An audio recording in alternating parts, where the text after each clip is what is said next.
dalam hidupku. Walau ku tak tahu dan ku tak mengerti semua jalanmu, dulu ku tak tahu Tuhan, berat ku rasakan, hati menderita dan ku tak berdaya menghadapi semua. Tapi ku mengerti sekarang, Kau tolong padaku. Kini ku melihat dan ku merasakan indah rencanamu. Tapi ku mengerti sekarang, Kau tolong padaku. Kini ku melihat dan ku merasakan.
Haleluya, puji Tuhan. Salam sejahtera dalam kasih Tuhan Yesus Kristus. Kita berjumpa lagi dalam kebaktian yang kita laksanakan pada hari ini. Dan syukur kepada Tuhan, oleh kemurahan Tuhan kita ada lagi pada hari ini. Kita dapat mengikuti kebaktian, dan saya percaya Bapak Ibu Saudara sekalian hari ini, saat ini ada di dalam penyertaan Tuhan, ada di dalam perlindungan Tuhan. Puji Tuhan, haleluya. Sebelum kita akan dengarkan firman Tuhan, mari kita berdoa. Bapa di dalam sorga, Bapa di dalam nama Tuhan Yesus, Juru Selamat kami, saat ini Tuhan, kami datang kepadamu setelah kami memuji Tuhan. Saatnya kami akan mendengarkan firman-Mu. Tuhan, berbicaralah Engkau lewat hamba-Mu pada saat ini, untuk kami dapat menerima makanan rohani bagi kami. Tuhan, biarlah firman-Mu menjadi kekuatan bagi kami ya Tuhan. Urapi firman-Mu, urapi setiap jemaat-jemaat Tuhan yang saat ini sedang akan mendengarkan firman-Mu. Urapi hamba-Mu, pakai lidah bibir hamba-Mu. Biarlah firman yang disampaikan adalah benar-benar firman dari Tuhan sendiri. Terima kasih Tuhan Yesus, terpujilah nama-Mu. Kami akan dengarkan firman-Mu dalam nama Tuhan Yesus Kristus. Haleluya. Amin. Puji Tuhan. Bapak Ibu Saudara sekalian yang dikasihi oleh Tuhan Yesus Kristus, kita sudah memuji Tuhan dengan pujian yang sangat indah. Indah rencana Tuhan di dalam hidup kita. Seringkali kita tidak tahu seperti apa caranya Tuhan bekerja dalam hidup kita. Tetapi puji syukur kepada Tuhan, Tuhan selalu mempunyai rencana yang indah dalam kehidupan kita. Tuhan selalu mempunyai maksud yang baik dalam kehidupan kita. Puji Tuhan. Mari segera kita melihat kebenaran firman Tuhan pada saat ini. Kita membuka Alkitab kita di dalam Pengkhotbah pasal yang ke-9. Pengkhotbah pasal 9, kita akan membaca ayatnya yang ke-10. Pengkhotbah pasal 9 ayat yang ke-10 berbunyi demikian. Segala sesuatu yang dijumpai tanganmu untuk dikerjakan, kerjakanlah itu sekuat tenaga, karena tak ada pekerjaan, pertimbangan, pengetahuan, dan hikmat dalam dunia orang mati, kemana engkau akan pergi. Haleluya. Bapak Ibu Saudara sekalian yang dikasihi oleh Tuhan Yesus Kristus, pengkhotbah dalam hal ini adalah Raja Israel, Raja di Yerusalem, memberikan sebuah pemahaman dalam kehidupan kita sebagai orang-orang yang percaya kepada Tuhan. Pengkhotbah mengatakan kepada kita bahwa apa yang dapat kita kerjakan, apa yang dapat kita lakukan untuk Tuhan, lakukanlah itu dengan baik dan benar selagi kita masih ada di dalam dunia ini. Selama kita masih ada di dalam dunia ini, lakukanlah itu sehingga ketika kita melakukan hal itu, kita sedang membuat sesuatu yang baik bagi Tuhan. Dan saya percaya sesuatu yang baik yang kita lakukan untuk Tuhan, itu akan membuat Tuhan menjadi berkenan kepada kita. Kita menjadi orang yang berkenan kepada Tuhan. Bapak Ibu Saudara sekalian yang dikasihi oleh Tuhan Yesus Kristus, menjadi orang yang berkenan kepada Tuhan adalah orang-orang yang selalu melakukan apa yang baik, apa yang benar. Kalau pengkhotbah mengingatkan kepada kita bahwa selama kita masih hidup, dikatakan di sana, bekerjalah dengan baik dan benar. Segala sesuatu yang dijumpai oleh tanganmu untuk dikerjakan, kerjakanlah itu sekuat tenaga, karena tak ada pekerjaan, pertimbangan, pengetahuan, dan hikmat dalam dunia orang mati, kemana engkau akan pergi. Jadi kalau kita mati, kalau kita dipanggil Tuhan, kita tidak bisa lagi berbuat apa-apa untuk Tuhan, karena sudah mati. Tapi selama kita ada di dalam dunia ini, Bapak Ibu Saudara sekalian, lakukanlah hal-hal yang baik, lakukanlah hal-hal yang benar, sehingga kita menjadi orang yang berkenan kepada Tuhan. Seringkali ketika kita melakukan hal-hal yang baik, hal-hal yang benar, ada banyak hal yang diperhadapkan kepada kita untuk menghalangi kita melakukan hal yang baik. Tetapi pengkhotbah mengingatkan kepada kita, selagi kita bisa melakukan, segala sesuatu yang kita jumpai yang dapat kita lakukan untuk Tuhan. Apakah itu dalam pekerjaan Tuhan? Lakukanlah itu dengan sebaik mungkin, dengan sungguh-sungguh. Kalau kita melihat di dalam Injil Yohanes pasalnya yang ke-9, Injil Yohanes pasalnya yang ke-9,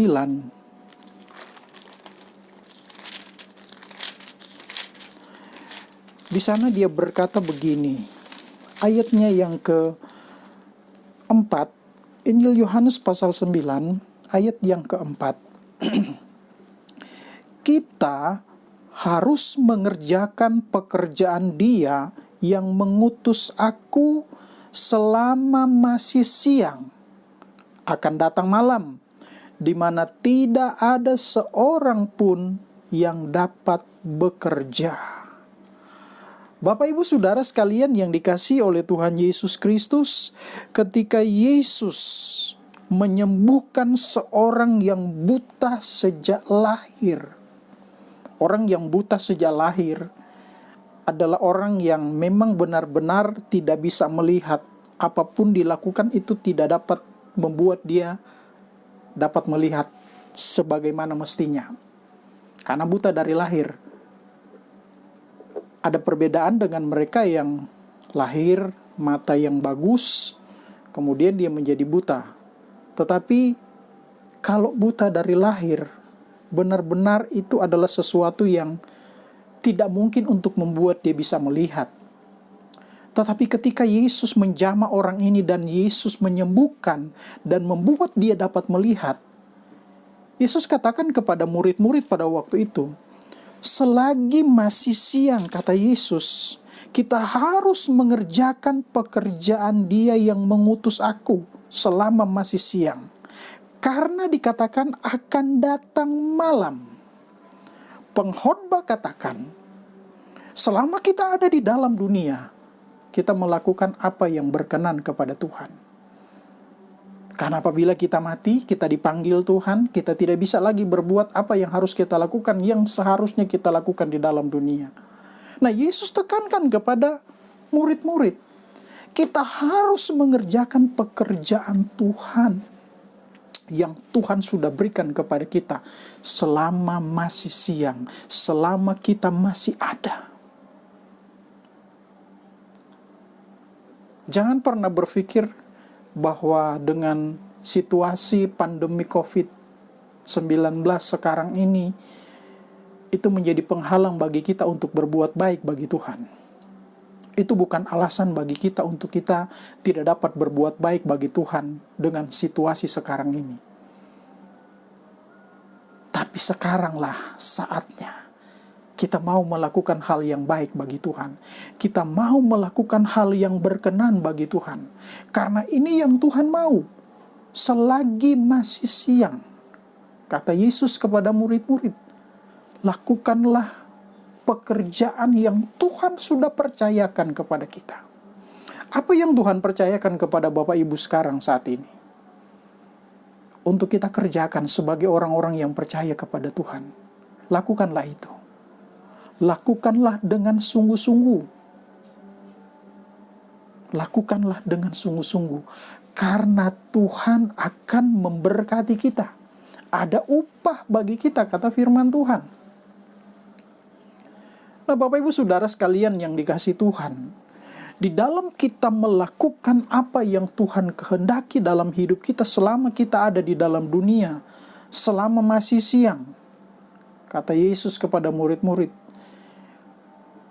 biarlah kita melakukan itu adalah sesuatu yang memiliki tujuan yang pasti.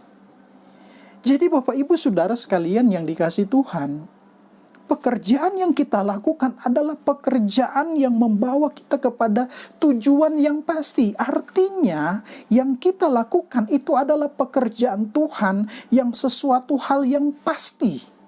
Pasti adalah berbicara tentang kita mendapatkan sesuatu yang pasti dari Tuhan. Rasul Paulus kepada jemaat di Korintus, di dalam Korintus pasal yang 1 Korintus pasal yang ke-9, di dalam 1 Korintus pasal yang ke-9, ayatnya yang ke-24, Rasul Paulus menganalogikan kita sebagai seperti seorang pelari, seorang atlet yang sedang berjuang. Di sana dia berkata begini, dalam pasal 1 Korintus pasal 9 ayat 24, "Tidak tahukah kamu bahwa dalam gelanggang pertandingan semua peserta turut berlari, tetapi bahwa hanya ada satu orang saja yang mendapat hadiah. Karena itu, larilah begitu rupa sehingga kamu memperolehnya." Rasul Paulus katakan, kita seperti sedang berada di dalam gelanggang pertandingan. Dan kita diminta untuk menyelesaikan pertandingan itu dengan baik. Ini yang dianalogikan oleh Rasul Paulus tentang orang-orang yang percaya kepada Tuhan seperti seorang atlet yang sedang bertanding di gelanggang pertandingan. Ayat 25, tiap-tiap orang yang turut mengambil bagian dalam pertandingan menguasai dirinya dalam segala hal.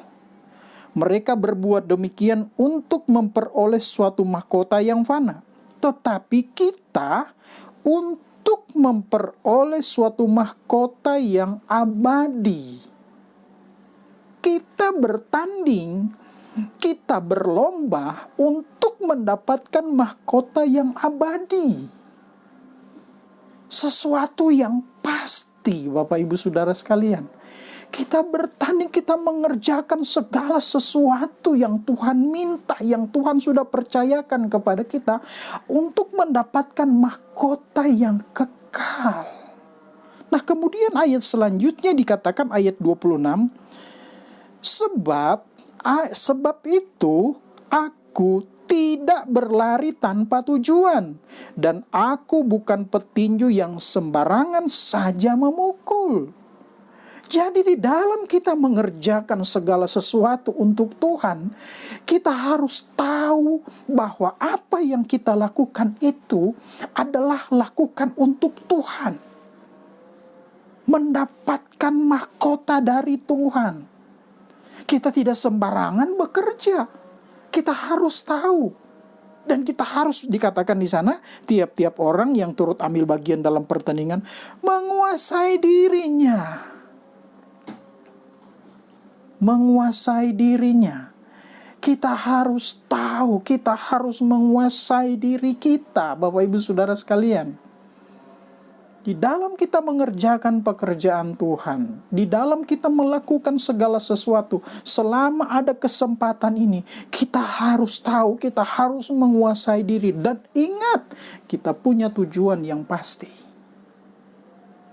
Hidup yang kekal.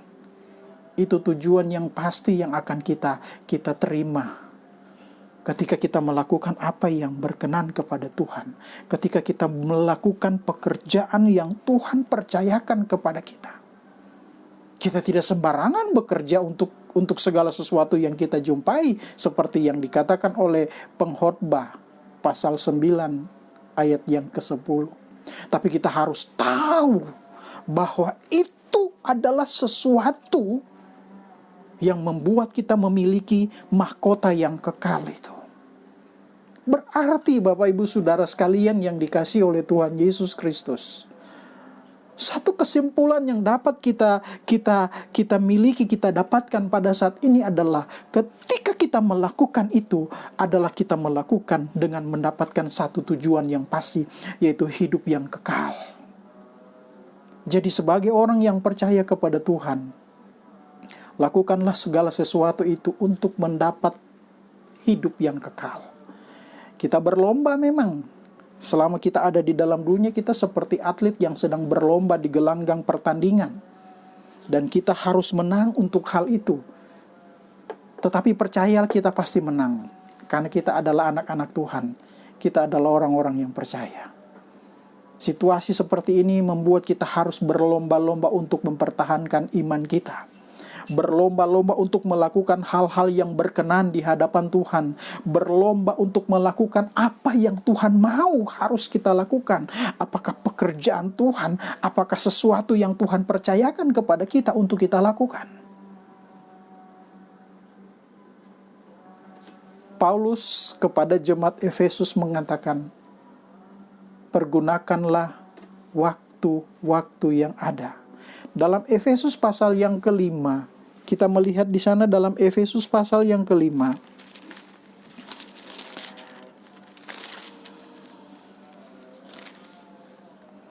Efesus pasal yang kelima, kita melihat di ayatnya yang ke-16. Kita baca dari ayat yang ke-15. Karena itu, perhatikanlah dengan saksama bagaimana kamu hidup.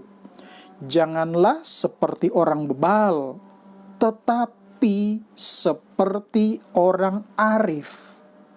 Dan pergunakanlah waktu yang ada, karena hari-hari ini adalah jahat. Hari-hari ini adalah hari-hari yang jahat. Rasul Paulus katakan kepada jemaat di Efesus, sekarang ini adalah hari-hari yang membuat kita salah melangkah. Kalau kita salah melangkah, kita akan jatuh ke dalam dosa. Tapi biarlah kita melakukan, kita bertanding di jalan yang benar. Kita punya tujuan pasti. Dan hari-hari ini kita harus pergunakan dengan baik, dengan sebaik mungkin. Pergunakanlah dengan sebaik mungkin setiap waktu-waktu yang Tuhan berikan kepada kita. Apalagi dengan situasi sekarang ini. Pergunakanlah waktu ini dengan baik. Pergunakanlah sebaik mungkin. Karena ini adalah kesempatan bagi kita untuk melakukan hal yang baik bagi Tuhan. Sehingga tujuan yang pasti itu, mahkota yang kekal itu akan menjadi milik kita. Pergunakanlah dengan sebaik mungkin kesempatan-kesempatan yang Tuhan berikan kepada kita. Jangan kita menyia-nyiakan waktu ini. Dengan keterbatasan kita untuk datang beribadah di gereja, marilah kita pergunakan waktu-waktu ketika kita harus beribadah seperti sekarang ini kita beribadah online. Pergunakanlah ini dengan sebaik mungkin. Pergunakanlah ini sebagai bagian atau sarana bagi kita untuk kita melakukan hal-hal yang baik bagi Tuhan. Untuk kita lebih mendekatkan diri lagi kepada Tuhan. Saat ini bukannya bagi kita untuk kita bersantai, Bapak Ibu Saudara sekalian. Bersantai saja di rumah menanti sampai wabah ini berakhir, sampai pandemi ini berakhir, supaya baru saya datang ke gereja. Bukan seperti itu, Bapak Ibu Saudara sekalian. Tetapi justru sekarang ini adalah masa di mana kita harus lebih sungguh-sungguh lagi kepada Tuhan. Kita harus mempergunakan kesempatan ini untuk Tuhan. Ini adalah waktu bagi kita untuk kita lebih dekat kepada Tuhan. Karena hari-hari ini adalah hari-hari yang jahat. Kejahatan semakin merajalela, Bapak Ibu Saudara sekalian. Walaupun pandemi ini, kejahatan semakin merajalela. Kita dapat melihat kalau kita nonton TV, entah kita melihat di YouTube, di internet dengan berita-berita yang mengerikan, menakutkan secara manusia. Hari-hari inilah hari-hari yang jahat, kata Paulus. Jadi pergunakanlah ini dengan sebaik mungkin. Kita harus benar-benar fokus kepada Tuhan. Hari-hari ini adalah hari-hari di mana kita fokus kepada Tuhan. Kita harus lebih bersungguh-sungguh lagi kepada Tuhan. Jangan kita tinggalkan Tuhan. Mari kita mau bekerja untuk Tuhan lebih giat lagi. Ayat yang terakhir, Kolose pasal yang ketiga, ayatnya yang ke-23 di sana berkata begini. Kolose pasal 3 ayat 23. Apapun juga yang kamu perbuat, perbuatlah dengan segenap hatimu seperti untuk Tuhan dan bukan untuk manusia.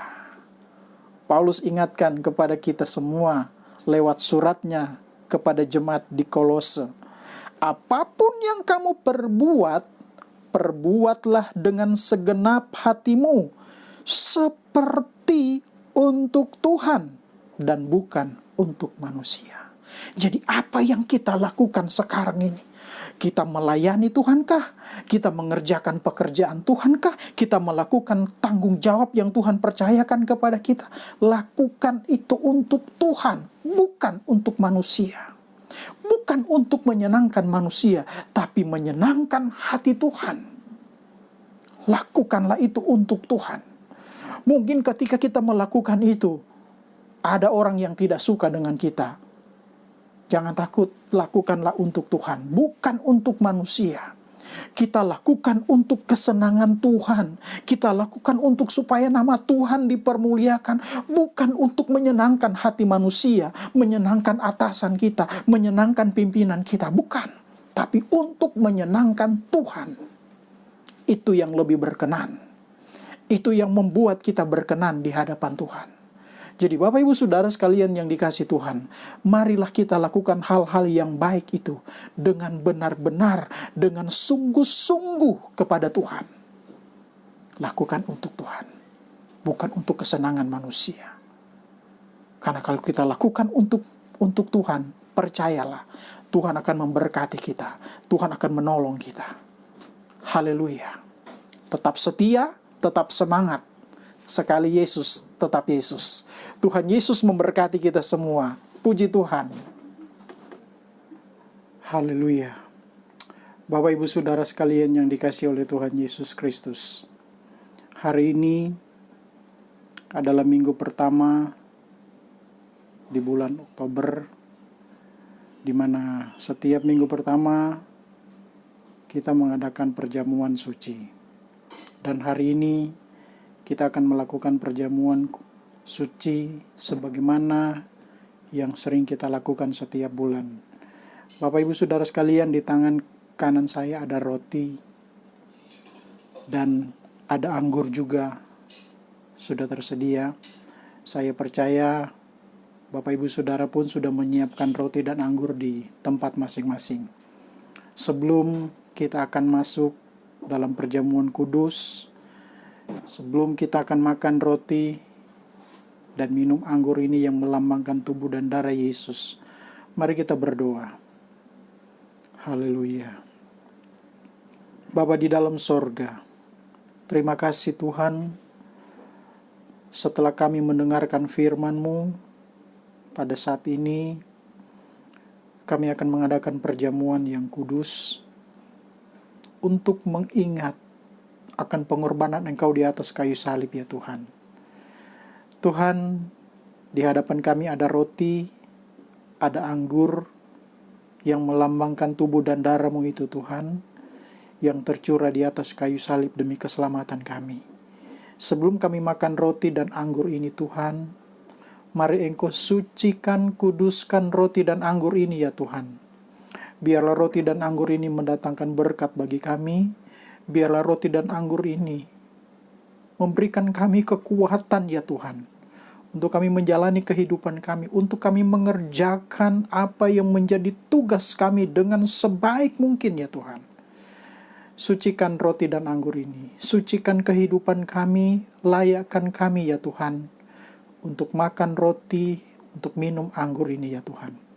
Terpujilah nama-Mu Bapa di dalam sorga.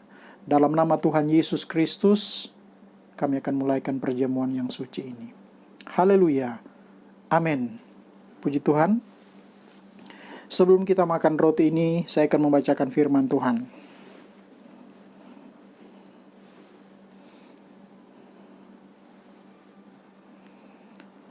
Sebab apa yang telah kuteruskan kepadamu, telah aku terima dari Tuhan, yaitu bahwa Tuhan Yesus pada malam waktu Ia diserahkan mengambil roti, dan sesudah itu Ia mengucap syukur atasnya. Ia memecah-mecahkannya dan berkata, "Inilah tubuhku yang diserahkan bagi kamu, Perbuatlah ini menjadi peringatan akan aku. Ini adalah tubuh Yesus. Yesus katakan, ini adalah tubuhnya. Roti ini adalah tubuhnya. Ketika Bapak Ibu Saudara makan roti ini, ingatlah betapa Yesus mati di atas kayu salib demi keselamatan kita. Dia rela berkorban demi keselamatan kita. Kita harus hargai itu. Kita harus hargai pengorbanan Yesus di atas kayu salib. Mari kita makan dengan iman, sambil mengucap syukur kepada Tuhan. Kita makan dalam nama Tuhan Yesus Kristus. Makanlah.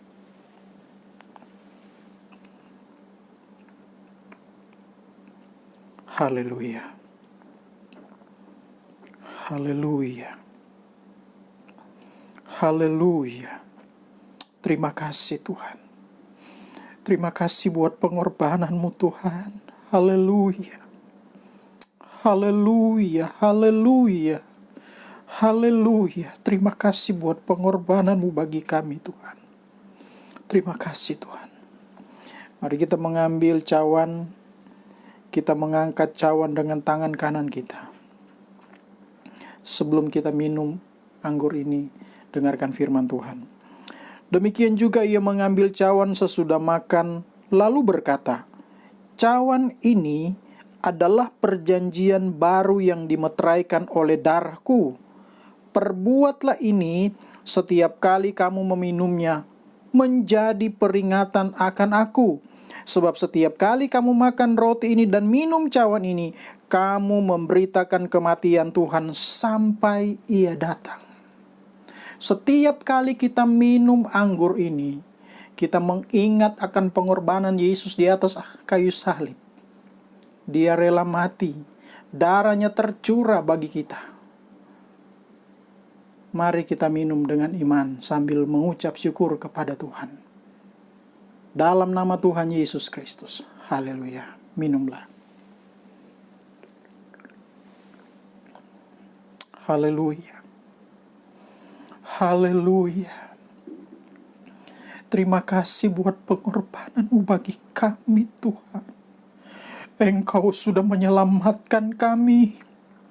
Lewat pengorbananmu di atas kayu salib, Engkau menyucikan dosa-dosa kami. Engkau menghapus segala kesalahan kami ya Tuhan. Terima kasih buat pengorbananmu Tuhan. Terima kasih buat anugerah-Mu yang besar bagi kami ya Tuhan. Terima kasih Yesus. Terima kasih Bapa yang baik.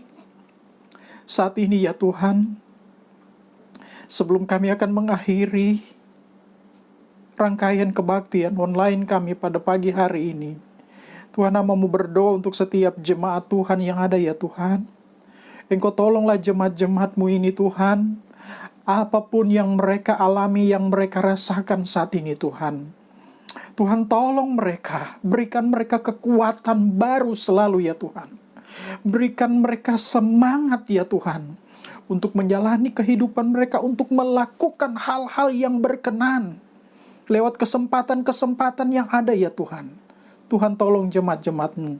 Berkati setiap usaha mata pencaharian mereka. Tuhan buka jalan semuanya. Tuhan bebaskan mereka semua dari segala hal-hal yang merintangi mereka untuk berusaha, untuk bekerja. Tuhan pelihara, berikan kesehatan, kekuatan selalu buat jemaat-jemaat-Mu Tuhan. Lindungilah jemaat-jemaat-Mu ini Tuhan dari segala virus-virus ini Tuhan. Biarlah kami tetap ada di dalam perlindungan Tuhan dan pertolongan Tuhan. Terima kasih Tuhan yang Kau memberkati setiap rumah tangga dari jemaat-Mu Tuhan. Biarlah sukacita, damai, sejahtera dari Tuhan selalu mewarnai kehidupan jemaat-jemaat-Mu ya Tuhan. Terima kasih Bapa di dalam sorga. Terima kasih buat persekutuan pagi hari ini Tuhan. Kami sangat diberkati ya Tuhan. Terima kasih Tuhan, terpujilah nama-Mu. Sidang jemaat Tuhan, terimalah berkat daripada Allah Bapa, cinta dan kasih sayang daripada Tuhan Yesus Kristus, pimpinan penghentaran persekutuan dari Allah Roh Kudus akan menyertai kita mulai saat ini, besok, sampai selama-lamanya, sampai Tuhan Yesus datang kembali. Kita terima berkat ini dalam nama Tuhan Yesus Kristus. Yang percaya bersama-sama kita berkata, amin. Puji Tuhan, Tuhan memberkati kita semua.